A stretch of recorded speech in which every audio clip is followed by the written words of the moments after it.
మహేంద్ర సింగ్ ధోని బ్యాట్స్మెన్గా ఎన్ని రికార్డులని సృష్టించినా కానీ, ఒక కెప్టెన్గా తన టీంకి ఎన్ని ట్రోఫీలని అందించినా కానీ, ఒక ధోని అభిమానులని మీకు ధోనిలో ఏంటంటే ఇష్టం అంటే వాళ్ళందరూ చెప్పేది ధోని వికెట్ కీపింగ్ అనే. అతని వికెట్ కీపింగ్తో పెద్ద పెద్ద బ్యాట్స్మెన్లని సైతం గ్రీజ్ దాటకుండా చేసినోడు. అయితే ఈ వీడియోలో మనం Mahendra Singh Dhoni top 5 unbelievable stumpings గురించి మాట్లాడుకుందాం. వీడియోలోకి వెళ్ళే ముందు నాది ఒక చిన్న రిక్వెస్ట్, ఈ వీడియోని లైక్ చేసి షేర్ చేసి సబ్స్క్రైబ్ చేసుకోండి. ఇంకా వీడియోలోకి వెళ్ళిపోతే నెంబర్ 5, అది 2009 ఇండియా వర్సెస్ న్యూజిలాండ్ ఒక మ్యాచ్ జరుగుతుంది. అందులో మన టీమిండియా 393 భారీ పరుగుల చేసి న్యూజిలాండ్ ముందు ఉంచింది. అయితే ఆ చేతికి దిగిన న్యూజిలాండ్ ప్రతి ఒక్క బ్యాటర్ అద్దరు కొట్టేస్తున్నాడు, స్పీడ్ గా ఆడుతున్నారు. అప్పుడే బౌలింగ్ కి హర్భజన్ సింగ్ ని తెచ్చాడు. అయితే హర్భజన్ సింగ్ ఒక బాల్ ని రాస్ టైలర్ ఆడుతుంటే షాట్ ని కొడదామనుకుంటే అది ప్యాడ్స్ కి తగిలి వెళ్ళిపోయింది. అయితే మహేంద్ర సింగ్ ధోని పెద్దగా డిఆర్ఎస్ కి అపీల్ చేశాడు. అయితే రాస్ టైలర్ కన్ఫ్యూజ్ అయిపోయాడు, రన్ తీద్దామా అనుకున్నాడు. అప్పట్లోకి యువరాజ్ సింగ్ బుల్లెట్ లాంటి త్రో చేశాడు. దాన్ని మహేంద్ర సింగ్ ధోని వెనక్కి చూడకుండా, నార్మల్ గా స్టంపింగ్ చేయకుండా ఆ బాల్ కి డైరెక్షన్ చూపించి వికెట్స్ కి కొట్టాడు. దీంతో రాస్ టైలర్ అవుట్ అయిపోయాడు. ఇంకా నెంబర్ 4 విషయానికి వచ్చేస్తే మహేంద్ర సింగ్ ధోని 0.08 సెకండ్ స్టంపింగ్. ఈ స్టంపింగ్ అయితే ఇప్పుడు వరకు క్రికెట్ చరిత్రలోనే ద గ్రేటెస్ట్ స్టంపింగ్ అని చెప్పుకుంటారు. 2018లో వెస్టిండీస్ తో ఒక ఓడిఐ మ్యాచ్ జరుగుతుంది. అందులో రవీంద్ర జడేజా బౌలింగ్ వేస్తున్నాడు. మనందరికీ తెలిసిన విషయమే రవీంద్ర జడేజా ఎలాంటి స్పిన్ బౌలింగ్ వేస్తాడు అని. అయితే ఒక బాల్ ని రవీంద్ర జడేజా అవుట్ సైడ్ వేశాడు.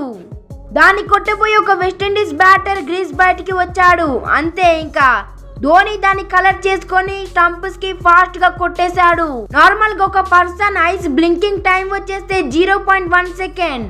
అయితే Mahendra Singh Dhoni eyes blinking seconds కంటే ముందే స్టంపింగ్ చేసేశాడు. నిజంగా హ్యాట్స్ ఆఫ్ చెప్పాలి. దాంతో వెస్టిండీస్ బ్యాట్స్మెన్ ఏం చేయకుండా సంకలో బ్యాట్ పట్టుకొని వెళ్ళిపోయాడు. ఇంకా నెంబర్ 3 విషయానికి వచ్చేస్తే Mahendra Singh Dhoni catch plus stumping. 2009లో న్యూజిలాండ్ తో ఓడిఐ మ్యాచ్లు జరుగుతున్నాయి. అయితే అందులో కేవలం 3 బంతుల్లో 14 పరుగులు కావాలి. అప్పుడు బౌలింగ్ లో యువరాజ్ సింగ్ ఉన్నాడు. అయితే Yuvraj Singh full length ball వేశాడు.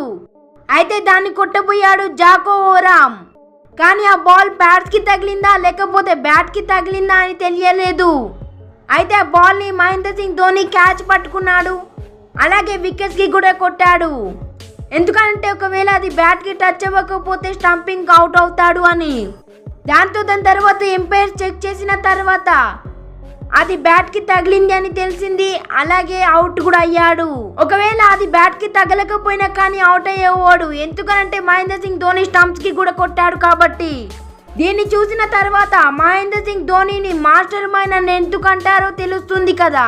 ఇంకా సెకండ్ వన్ వచ్చేస్తే విరాట్ కోహ్లీని రన్ మిషన్ అని ఎలా పిలుస్తారో మహేంద్ర సింగ్ ధోనిని కూడా స్టంపింగ్ మిషన్ అని అలాగే పిలవాలి. ఎందుకంటే అది బంగ్లాదేశ్ తో ఒక మ్యాచ్ జరుగుతుంది. అందులో సురేష్ రైనా ఒక బాల్ లెగ్ సైడ్ బాల్ వేశాడు. అయితే దాన్ని చూసిన షబ్బీర్ రహమాన్ షాట్ కొడదాం అనుకున్నాడు. కానీ గ్రీజ్ దాటకుండానే షబ్బీర్ రహమాన్ అవుట్ అయిపోయాడు. మీరందరూ అనుకోవచ్చు గ్రీజ్ దాటకుండా ఎలాగ అవుట్ అయిపోయాడు అని. సురేష్ రైనా వేసిన బాల్ ని కొట్టబోయి షబ్బీర్ రహమాన్ కాలుని పైకి వెత్తాడు. 2 మిల్లీమీటర్లు పైనుంది. అంతలోపే మన మహేంద్రుడు తెలిసిన విషయమే కదా స్టంపింగ్ ఎలా చేస్తాడు అని. దాన్ని స్టంపింగ్ చేసేశాడు. దీంతో స్టంపింగ్ అని తెలిసి షబ్బీర్ రహమాన్ కూడా వెను తిరిగిపోయాడు. మరి అట్లా ఉండిద్ది మహేంద్ర సింగ్ ధోనితో పెట్టుకుంటే.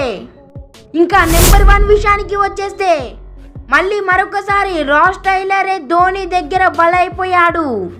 అయితే 2016లో ఇండియా వర్సెస్ ఇంగ్లాండ్ మధ్యన జరుగుతున్న 4వ ఓడిఐ మ్యాచ్ లో రాస్ టైలర్ ఒక బాల్ ని ఫైన్ లెగ్ సైడ్ కొట్టాడు. అయితే దానికి ఈజీగా 2 రన్లు ఉన్నాయని 2వ రన్ తీయబోతున్నాడు. అలాగే డైవ్ కూడా చేయలేదు. ధోనిని అతను ఒక మామూలు వికెట్ కీపర్ గానే అనుకున్నాడు. కానీ ధోని అంటే ఏంటో తెలిసిన ఎవ్వరు 2వ రన్ కి అసలు ప్రయత్నియరు. కానీ ఆ పని రాస్ టైలర్ చేశాడు. అయితే ఈసారి ఫీల్డర్ ధోని వైపు త్రో చేశాడు. అయితే ధోని నార్మల్ వికెట్ కీపర్స్ లాగా స్టంపింగ్ చేయలేదు. అసలు బాల్ వైపు ఒక్కసారి కూడా చూడకుండా స్టంపింగ్ చేసేసాడు. Unbelievable wicket keeping. ఇప్పటికీ కూడా ఇది క్రికెట్ హిస్టరీలోనే one of the best stumping అని పిలుచుకుంటారు. సో ఇవి గైస్ మహేంద్ర సింగ్ ధోని చేసిన 5 అన్బిలీవబుల్ స్టంపింగ్స్. అయితే వీడియో మీకు ఎలా అనిపించిందో కామెంట్ చేయండి. అలాగే వీడియో నచ్చితే లైక్ చేసి షేర్ చేసి సబ్స్క్రైబ్ చేసుకోండి.